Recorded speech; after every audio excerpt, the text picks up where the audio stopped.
ఇంతమంది real estate developers అందరు కలిసి ఈ వెస్ట్ జోన్ బ్రాంచ్ది ఇంత ఘనంగా జరుపుతారని నేను ఎప్పుడూ ఊహించలేదు. చాలా చాలా బాగా చేశారు. అందరూ యాక్టివ్గా ఉన్నారు. యంగ్స్టర్స్ అందరూ వచ్చారు. చాలా చాలా సంతోషంగా ఉంది. గతంలో రియల్ ఎస్టేట్ అంటే హైదరాబాద్లో చాలా భయంకరంగా ఉండేది. సైట్స్ డెవలప్ చేసి అమ్మేటప్పుడు ఒకళ్ళు అమ్మేసి వెళ్ళిపోతే మళ్ళీ ఒక సంవత్సరం తిరిగేటప్పుడు ఇంకోటి రాళ్ళు తీసేసి మళ్ళీ వాడు అమ్మేసేవాడు అదే సైట్. చాలా బ్యాడ్ నేమ్ ఉండేది ఆ రోజుల్లో. కానీ ఆ బ్యాడ్ నేమ్ నుంచి గుడ్ నేమ్ తీసుకురావడం కోసం అందరం చాలా కష్టపడ్డాం. ఇవాళ రోజున గౌరవం తీసుకొచ్చాం. ఒకప్పుడు ఇక్కడ హైరేజ్ బిల్డింగ్స్ కట్టాలంటే సింగపూర్ వాళ్ళను, మలేషియా వాళ్ళను, లేకపోతే బాంబే వాళ్ళను తీసుకొచ్చేవాళ్ళం. ఇవాళ మనకు ఉన్న బిల్డర్సు ఇండియాలో నెంబర్ 1, నెంబర్ 2 స్థానంలో మనం ఉన్నామని చెప్పుకోవడానికి మనందరూ కూడా గర్వపడాలి. ఇవాళ 60-70 ఫ్లోర్స్ ఈజీగా కట్టేయగలుగుతున్నాం. మంచి పేరు తెచ్చుకున్నాం. డీలర్ టు డీలర్ మనకందరికి కూడా ఏ విధమైనటువంటి భేదాభిప్రాయాలు లేకుండా ఒక అన్నదమ్ములాగా, ఫ్రెండ్స్ లాగా మనందరూ కూడా కలిసిమెలిసి ఉంటున్నాం. ఇంత బాగా చేస్తున్న ఈ శుభ సందర్భంలో ఎవరో చేసిన ఒక తప్పు మూలంగా ఎంత అందరికీ చెడ్డ పేరు వస్తుందో ఒకసారి ఆలోచించండి.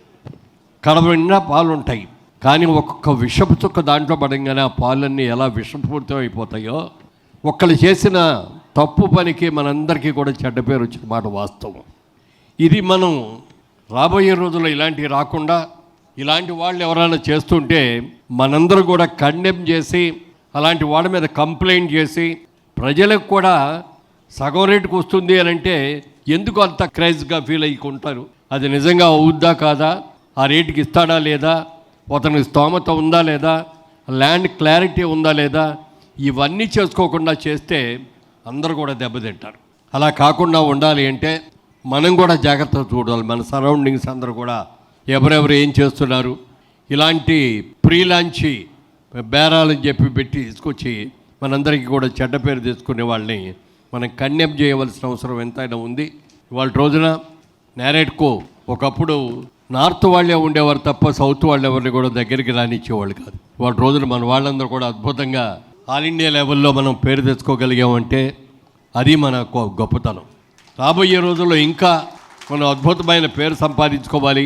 రియల్ ఎస్టేట్ వ్యాపారం అంటే చాలామంది లక్షలు కోట్లు సంపాదించే సంపాదన అనుకుంటారు, కానీ దీని వెనక మనందరం ఎంత కష్టపడుతున్నామో, ఎంత నిజాయితీగా చేస్తున్నామో మనకందరికీ తెలుసు.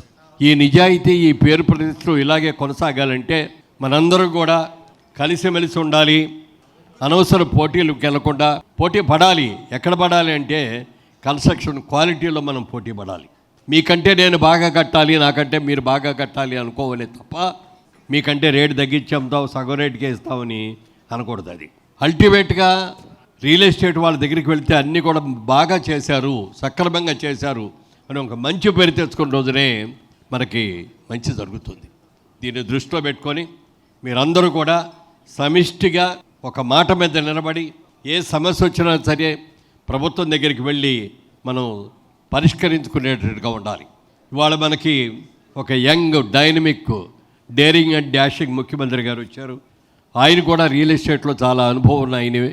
అలాంటి వ్యక్తి దగ్గరికి వెళ్ళి మన సమస్యలు తెచ్చుకొని మన సమస్యలను చెప్పి వాటిని పరిష్కరించుకోవడానికి కూడా చాలా అవకాశం ఉంది. కాబట్టి వారితో కూడా మనం కలుసుకోవాలి. అందరూ కూడా కలిసి వెళ్ళి ఒకసారి వారి దగ్గర అపాయింట్మెంట్ తీసుకొని, లేకపోతే వారినే ఒకసారి మన మీటింగ్కి పిలిచి ఇవి ఉన్న సమస్యలన్నీ కూడా చెప్పుకుంటే బాగుంటుందని కూడా తెలియచేస్తూ, ఇంత మంచి కార్యక్రమానికి పాల్గొనే అవకాశం నాకు కలగజేసినందుకు వెస్ట్ జోన్, నేరేడ్కో వెస్ట్ జోన్ వారికి అందరికీ కూడా మొత్తం కమిటీ మొత్తానికి మా హృదయపూర్వకంగా నమస్కారాలు తెలియజేస్తూ సెలవు తీసుకున్నాను. జై హింద్.